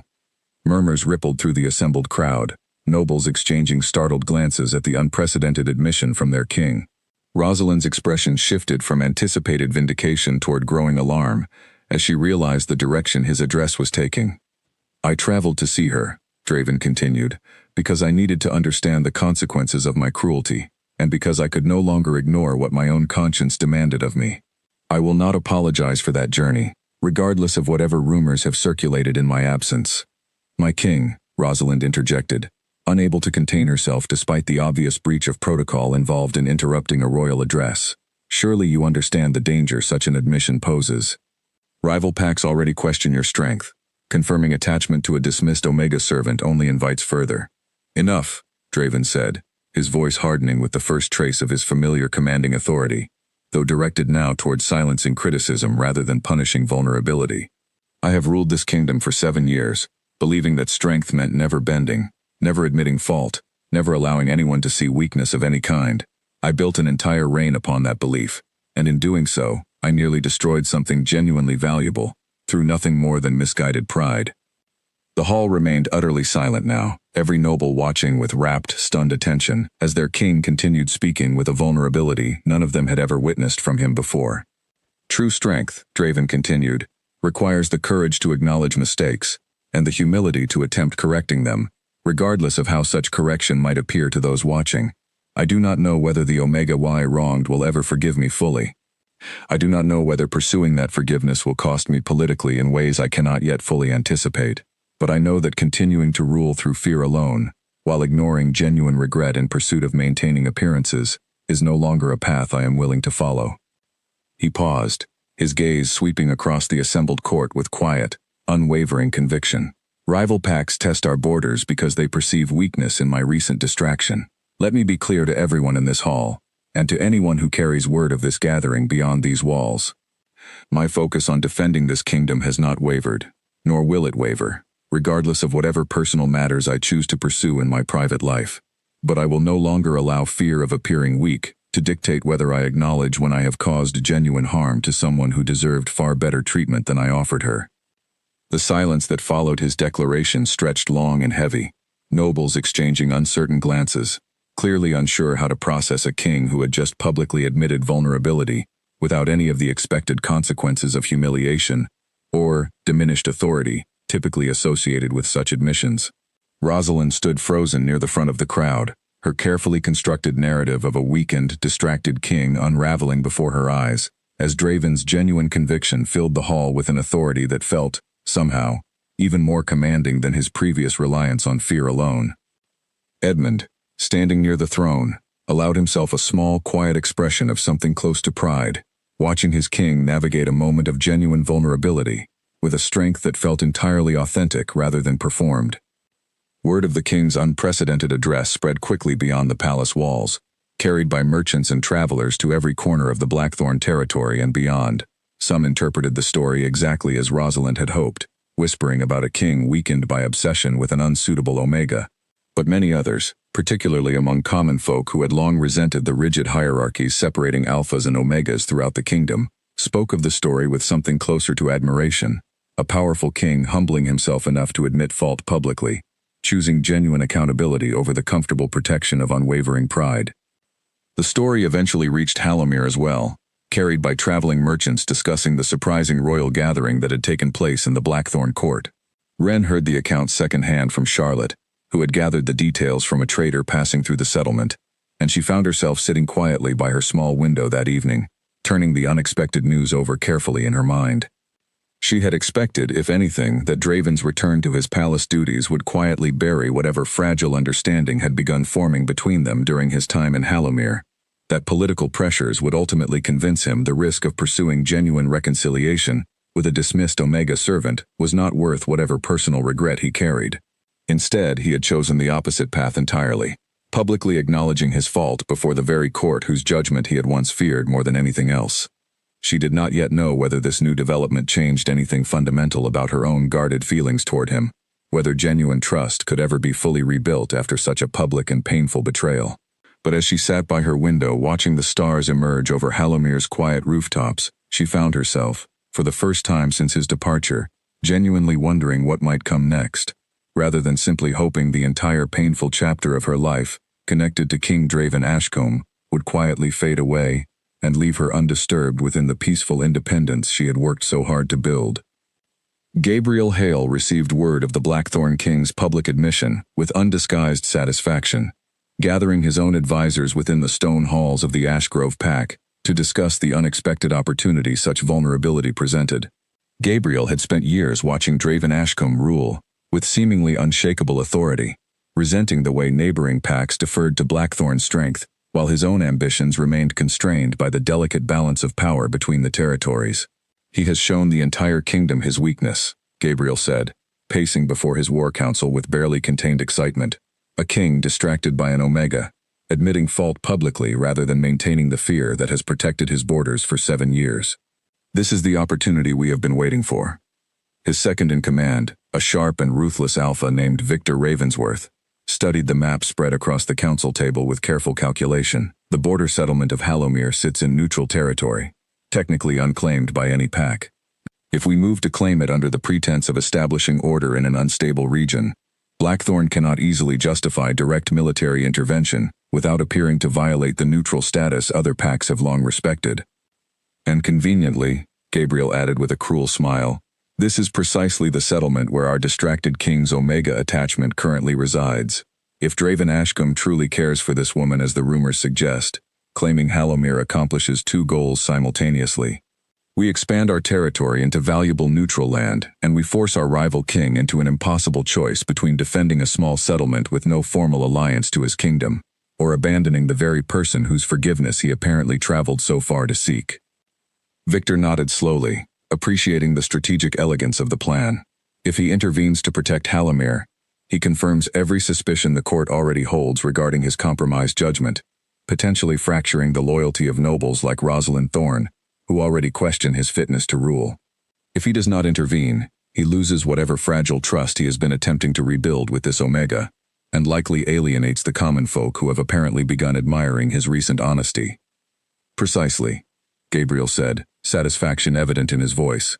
Either path weakens him considerably. We move within the week. News of Ashgrove forces mobilizing toward the neutral border territories reached the Blackthorn Palace within days, carried by Draven's network of scouts who had been monitoring rival pack movements more closely since the earlier border skirmishes. Edmund brought the troubling report to Draven immediately, his expression grim as he laid out the strategic implications. "They are moving toward Halomir specifically," Edmund said, spreading a detailed map across the study table. "Not simply testing our southern border as before, but directly targeting the neutral settlement where Ren currently resides." Draven's blood ran cold as the full weight of the strategic trap became clear. "Gabriel Hale intends to use her as leverage against me," he said, his voice tight with barely controlled fury, "forcing me to choose between political stability and her safety. It is a carefully constructed trap regardless of which choice you make," Edmund confirmed. "Halomir holds no formal alliance with Blackthorn territory. Direct military intervention to defend a neutral settlement, particularly one where your personal attachment has already generated significant court controversy, will provide Rosalind and her allies with exactly the ammunition they need to challenge your authority further. Yet abandoning the settlement, and the woman living within it, would confirm every accusation of weakness Gabriel Hale hopes to exploit." Draven stared at the map for a long, silent moment, tracing the distance between his palace and the small border settlement that now held so much more significance to him than mere strategic territory. "There is no version of this where I abandon her," he said finally, his voice carrying quiet, absolute conviction. "Whatever political cost this decision carries, I will not stand by while Gabriel Hale threatens innocent people simply to manipulate my personal choices." "Then we must move quickly," Edmund said, already calculating logistics. "If Ashgrove forces reach Halomir before we can establish adequate defense, the settlement's limited local militia will stand little chance against a coordinated military assault." Word of the approaching threat reached Halomir through frightened travelers fleeing the contested border region days before official confirmation arrived through more formal channels. Nathaniel Gray convened an emergency town meeting, gathering the settlement's residents within the town's largest gathering hall to discuss the alarming reports of Ashgrove forces massing near their borders. "They claim they intend to establish order in an unstable neutral region," Nathaniel explained to the assembled crowd, his weathered face lined with genuine worry. "But we all understand what such claims truly mean. King Hale intends to claim Halomir for his own territory, regardless of the wishes of those who have built their lives here specifically to avoid such control." Panic rippled through the gathered residents, many of them families who had specifically chosen Halomir's independence from pack rule, fleeing similar situations of control and oppression within their previous homes. Ren stood near the back of the hall, her stomach twisting with dread as she listened to the frightened murmurs around her, understanding intuitively that this sudden threat connected somehow to the complicated situation she had left unresolved with Draven weeks earlier. "What can we possibly do against a full-pack army?" one merchant asked, voicing the fear evident on every face throughout the hall. "Our militia consists of a few dozen volunteers with minimal proper training. We cannot hope to withstand a coordinated military assault." "We may not need to face them entirely alone," Nathaniel said carefully, though uncertainty colored his voice. "Word has reached me that King Ashcomb's forces are already mobilizing toward our border, apparently intending to provide defensive support against the Ashgrove threat." Every eye in the hall turned toward Ren, the connection between the Blackthorn King's sudden interest in defending their neutral settlement and her own well-known history with him, impossible to ignore. She felt the weight of their collective attention pressing down uncomfortably, though she refused to look away or retreat from the scrutiny. "Whatever his reasons," Ren said finally, her voice steady despite the storm of complicated emotions churning within her. "If King Ashcomb's forces can help protect Halomir from Gabriel Hale's aggression, we should welcome that assistance regardless of the personal history involved." Charlotte, sitting beside her, squeezed her hand supportively. "This isn't about you and him anymore," she said quietly. "This is about protecting our entire community." Ren nodded, though her mind raced with the understanding that Gabriel Hale's aggression toward Halomir likely connected directly to her own presence within the settlement, that her complicated history with Draven had somehow transformed her adopted home into a strategic target within a larger political conflict she had never intended to become part of. The guilt of that realization settled heavily in her chest, mingling uncomfortably with genuine fear for the safety of the community that had welcomed her so warmly during her months of rebuilding her life. Over the following days, as Ashgrove forces continued their slow, deliberate approach toward the border, Halomir's residents worked frantically to prepare whatever defenses they could manage. Ren threw herself into preparing medical supplies for the anticipated conflict, gathering every herb and bandage available, training several willing volunteers in basic wound treatment techniques in anticipation of the casualties that seemed increasingly inevitable. She refused to dwell on the complicated feelings surrounding Draven's impending arrival, focusing instead on the practical necessity of ensuring her community could survive whatever violence the coming conflict might bring. But late at night, exhausted from her preparations, she found herself wondering what it would mean to see him again under these drastically different circumstances, no longer simply navigating the painful aftermath of his betrayal, but potentially fighting alongside him to protect the very life she had built specifically to escape his world entirely. Blackthorn forces arrived at Halomir's outer boundary 3 days later, Draven himself leading the contingent of soldiers dispatched to establish defensive positions against the approaching Ashgrove threat. He dismounted at the edge of the settlement, his expression carrying the same grim determination that had characterized his military campaigns throughout his reign, though something softer flickered beneath the surface, as his eyes swept across the small community he had come to defend. Nathaniel greeted him formally at the town's entrance, gratitude and lingering wariness mingling in his expression. "We are grateful for your assistance, King Ashcombe, though I confess surprised that Blackthorn would risk direct conflict to defend a neutral settlement with no formal alliance to your territory." "Some things matter more than formal alliances," Draven said simply, his gaze already searching the gathered crowd for a familiar face he both desperately hoped and feared to find. He found her standing near the edge of the group, having come to observe the arrival of reinforcements alongside the rest of the anxious community. Their eyes met across the crowded space, and for a long moment, neither of them spoke, the weight of everything unresolved between them settling into the charged silence stretching across the distance separating them. "You came," Ren said finally, her voice carrying careful uncertainty rather than the guarded coldness that had characterized their previous encounter. "I could not stand by while Gabriel Hale threatened your safety," Draven said quietly.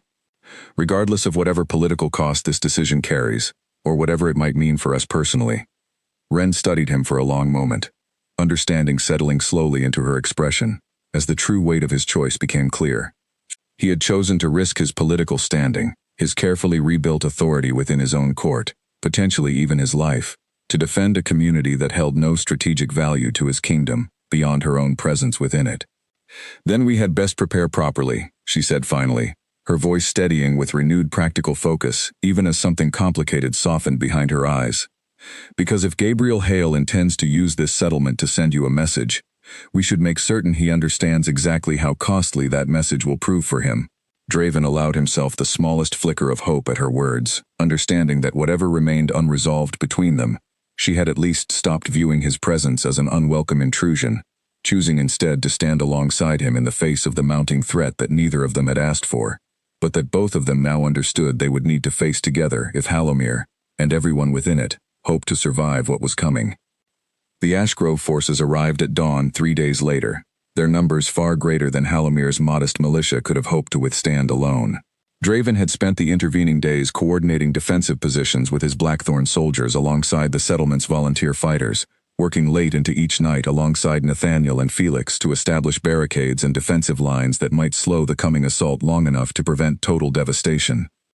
Ren spent those same days establishing a treatment area within the town's largest building, organizing supplies and training volunteers in wound care, with the same calm efficiency she brought to every healing task. She and Draven crossed paths frequently during the preparations, their interactions careful but no longer hostile, a fragile working partnership forming as they each focused on protecting the community that had, in different ways, come to matter deeply to them both. "Your soldiers respect you," Ren observed one evening, watching Draven work alongside his men to reinforce a section of makeshift barricade, rather than simply directing others from a comfortable distance. "I did not expect that, given everything I witnessed of your rule within the palace." "Fear commands obedience," Draven said, wiping sweat from his brow as he set down the heavy timber he had been carrying. "But respect requires something more. I am only beginning to understand the difference, thanks in large part to you." Ren said nothing further, though something in her expression suggested his words had settled somewhere meaningful within her still guarded heart. When Gabriel Hale's forces finally appeared at the settlement's boundary, their numbers stretching across the horizon in an intimidating display of military might, Draven positioned himself at the front of the combined defensive line, his expression carrying the same commanding authority that had defined his entire reign, though tempered now with a genuine determination to protect rather than simply dominate. Gabriel rode forward alone to parley, his confident smile suggesting he still believed the strategic trap he had constructed would force his rival into an impossible, weakening choice. "Draven Ashcombe," he called out, his voice carrying easily across the tense space separating the two forces. "I confess surprise that you would risk your soldiers and your carefully rebuilt reputation defending a settlement with no formal claim on your loyalty. Halamir's people deserve protection from unprovoked aggression," Draven replied, his voice carrying clearly across the battlefield. "Regardless of formal alliances or political convenience." "How noble," Gabriel said, his tone dripping with mockery. "Though we both understand the true reason behind your presence here has little to do with noble principles, and everything to do with the Omega healer currently hiding among these frightened villagers." "My reasons for defending this settlement are my own," Draven said, his jaw tightening. "But make no mistake, Gabriel. Whatever advantage you believe my personal attachments provide you, you will find Blackthorn forces every bit as formidable as they have always been, regardless of the reasons motivating our defense." Gabriel's confident smile faltered slightly at the unwavering conviction in his rival's voice, though he quickly recovered his composure. "We shall see soon enough," he said, wheeling his horse back toward his own forces. "Prepare yourself, Ashcombe. This will not end well for you, regardless of how nobly you frame your motivations."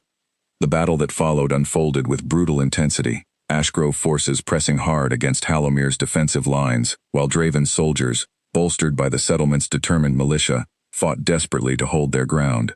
Draven himself fought at the front lines, his skill with a blade honed through years of military training evident in every calculated movement, cutting through the chaos with the same commanding presence that had once made every alpha in his court kneel without question. Ren worked tirelessly within the makeshift medical station, treating wounded soldiers and villagers as they were carried in from the fighting, her hands steady despite the horror unfolding around her. She had never witnessed genuine warfare before, and the reality of it, the blood and screaming and desperate exhaustion, tested every ounce of composure she had built during her months as Halamir's healer. The fighting stretched through most of the day, neither side able to gain decisive advantage despite the significant numerical superiority Gabriel Hale's forces maintained. As afternoon shadows lengthened, Draven found himself facing Victor Ravensworth directly, Gabriel's ruthless second-in-command proving a formidable opponent as their blades clashed repeatedly across the chaotic battlefield. The confrontation ended when Victor, sensing an opening, drove his blade toward Draven's exposed side, in a move that would have proven fatal had Felix not intervened at the last possible moment, taking the blow meant for his king and falling heavily to the ground. Draven's fury at witnessing his loyal guard's sacrifice fueled a final, decisive strike that finally brought Victor down, though the cost of that victory weighed heavily as he knelt immediately beside Felix, checking desperately for any sign of life. "He lives," Draven said with visible relief, noting the shallow but steady rise and fall of Felix's chest despite the serious wound he had sustained. "Get him to the healer immediately." Soldiers carried Felix quickly toward Ren's medical station, and Draven, despite his own exhaustion and the ongoing chaos of battle still surrounding him, followed close behind, refusing to leave his loyal guard's side during the critical moments that followed. Ren worked with practiced urgency the moment Felix arrived, cleaning and treating the deep wound with the same skilled precision that had earned her such respect throughout Halamir, her hands steady despite the gravity of the injury before her. Draven knelt beside the makeshift cot, watching helplessly as she worked to save the man who had risked everything to protect him. "He will survive," Ren said finally, sitting back slightly, once the wound had been properly cleaned and bandaged, exhaustion evident in her voice despite the relief of successful treatment. The blade missed anything vital, though he will need rest and careful monitoring over the coming days. "Thank you," Draven said quietly, genuine gratitude filling his voice as he looked at her properly for the first time since the battle had begun that morning, "for saving him, for everything you've done today, for people who have no claim on your loyalty beyond simple compassion." Before Ren could respond, a commotion erupted near the settlement's boundary, and word quickly spread that Gabriel Hale, witnessing the unexpected resilience of the combined Halamir and Blackthorn defense, alongside the loss of his most trusted commander, had ordered his remaining forces to retreat rather than continue pressing an assault that was proving far more costly than his initial strategic calculations had anticipated.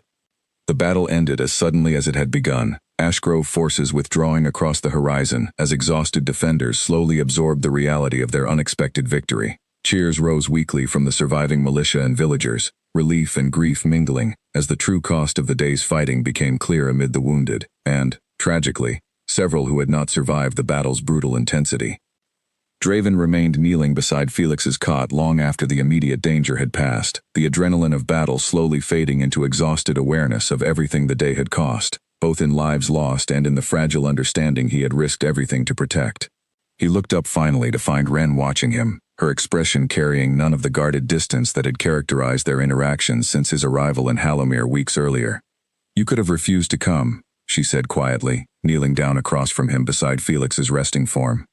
"You could have let Gabriel Hale's political trap force you into abandoning this settlement, protecting your court standing, rather than risking everything for people who hold no formal claim on your protection."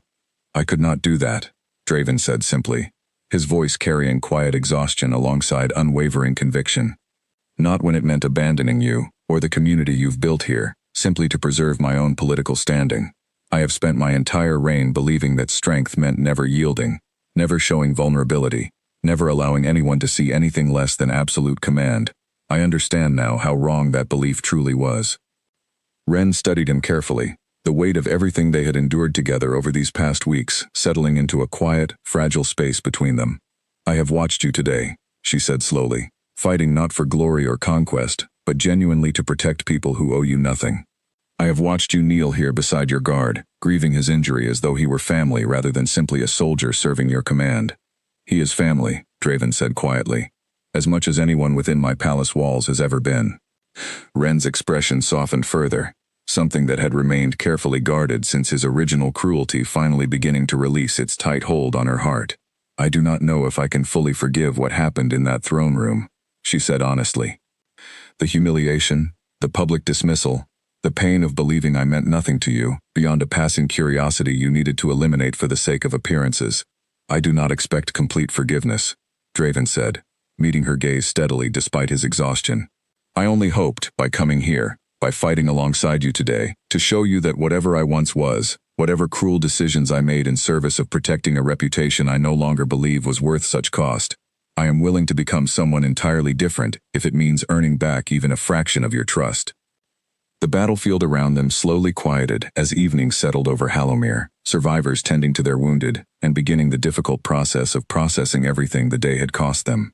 Ren remained kneeling across from Draven beside Felix's resting form, the weight of months of hurt and complicated feeling finally settling into something that felt, for the first time, like genuine possibility rather than impossible distance. "I am not asking you to become a different person entirely," she said finally, her voice carrying quiet warmth that had been absent from every previous interaction since his arrival. "I am only asking that whoever you choose to become going forward, you remember what you learned today, about strength that comes from vulnerability rather than fear, about protecting people because it matters rather than because it serves your reputation." Draven felt something loosen in his chest at her words, a hope he had not allowed himself to fully embrace since the moment he first watched her walk away from his throne room months earlier. "I will remember," he said quietly, "every single day, for as long as I am given to rule this kingdom." Ren finally allowed herself a small, genuine smile, the first she had offered him since his arrival in Halomir weeks earlier. "Then perhaps," she said softly, "we might begin again, slowly, and see what genuine trust looks like between two people who have both learned difficult lessons about the true cost of pride." Draven reached out carefully, and when she did not pull away, he gently took her hand in his, the simple gesture, carrying more weight than any grand declaration could have offered after everything they had endured together. Around them, Halomir slowly began the long process of healing from the day's violence, its people grieving losses while celebrating survival, the small settlement forever changed by the conflict that had tested its resilience and revealed the genuine character of both its residents and the unlikely king who had risked everything to defend them. In the weeks that followed, Draven divided his time carefully between his responsibilities at the Blackthorn Palace and regular visits to Halomir, slowly rebuilding trust with Ren, through patient consistency rather than grand gestures alone. Felix recovered fully from his injury, becoming something of a local hero within the settlement he had helped defend, while Nathaniel and the town's grateful residents worked alongside Blackthorn diplomats to establish a formal alliance protecting Halomir's neutral status, while ensuring it would never again stand vulnerable to aggression from ambitious neighboring pacts. Rosalind Thorne's influence within the Blackthorn court diminished steadily as word spread throughout the kingdom of their king's genuine courage in defending Halomir, common folk and nobles alike increasingly recognizing that true strength required far more than the fear and rigid control that had defined Draven's earlier reign. Gabriel Hale, humbled by his costly defeat and the loss of his most trusted commander, retreated to his own territory, his ambitions toward Blackthorn's borders considerably tempered by the unexpected resilience he had encountered. Wren remained in Hallowmere, continuing her healing work among the community that had welcomed her so warmly during her most difficult months, though she no longer carried the same guarded distance that had once defined her relationship with the king who had both hurt and eventually fought to protect her. Draven learned, slowly and with genuine humility, what it meant to earn someone's trust rather than simply command their obedience, understanding finally that the Omega who had once refused to lower her eyes before him had taught him more about genuine strength than 7 years of ruling through fear ever had. And on quiet evenings, when Draven made the journey to Hallowmere simply to sit beside her as she tended her herb garden or shared a simple meal at Beatrice's tavern, Wren found herself looking at him freely now, without hesitation or guarded fear, meeting his gaze with the same quiet steadiness that had first caught his attention in a crowded throne room many months earlier, before either of them had understood how far that single unbroken glance would eventually carry them both.